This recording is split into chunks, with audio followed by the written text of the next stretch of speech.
ছুটির দিনে বাজার পরিস্থিতির খবর জানাতে চাই। সাতক্ষীরা থেকে সরাসরি যোগ দিচ্ছেন সহকর্মী আমিনা বিলকিস ময়না। ময়না, বাজারে পণ্যের সরবরাহ কেমন দেখছেন, সেগুলোর দরদাম সম্পর্কে জানাবেন আমাদের। মিলা, আমি দাঁড়িয়ে আছি সাতক্ষীরার দক্ষিণ অঞ্চলের যে মৌতলা বাজার। এই বাজারটি পাইকারি বাজার এবং এই অঞ্চলের সবচেয়ে বড় বাজার। এই বাজারে আমি ভোর থেকে এসে যেটি দেখছি, আসলে শীতের যে সবজিগুলো, এই সবজিগুলোর দাম একটু কমে এসেছে এবং একটু স্বস্তির খবর দিতে পারছি যে ফুলকপি, যেটা আসলে আগে 100 টাকা দরে বিক্রি হয়েছে, এখন সেটি 30-32 টাকা বিক্রি হচ্ছে।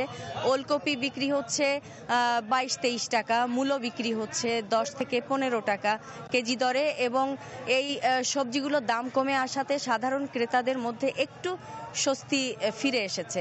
তো আমি এখানে একজন আড়তদারের সাথে কথা বলবো।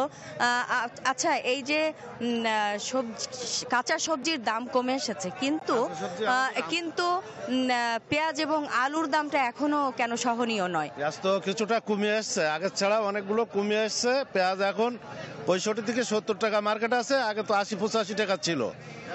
আর আলু নতুন আমদানি হওয়া থেকে এখন একটু বাজার কিছুটা কমে এসেছে, যেহেতু নতুন আলু 55-60 টাকা বিক্রি হয়েছে। আর মানে পাকা আলু যেটা, এটা 65 টাকা 64 টাকা বেচাকেনা চলছে। এটা আগের ছাড়া অনেক কমে গেছে, আগে 75-80 টাকা ছিল। ধন্যবাদ। আমি একটু বাজার ঘুরে দেখতে চাই। এখানে আরও যে বিক্রেতা বা ক্রেতা আছেন, আমি ক্রেতাদের সাথে একটু কথা বলতে চাই। এখানে কাঁচা শাকসবজি দেখতে পাচ্ছেন।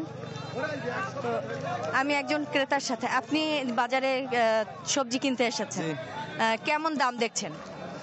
এখন মোটামুটি কমেছে সবকিছুই, তরি তরকারি সবকিছু কমেছে দাম।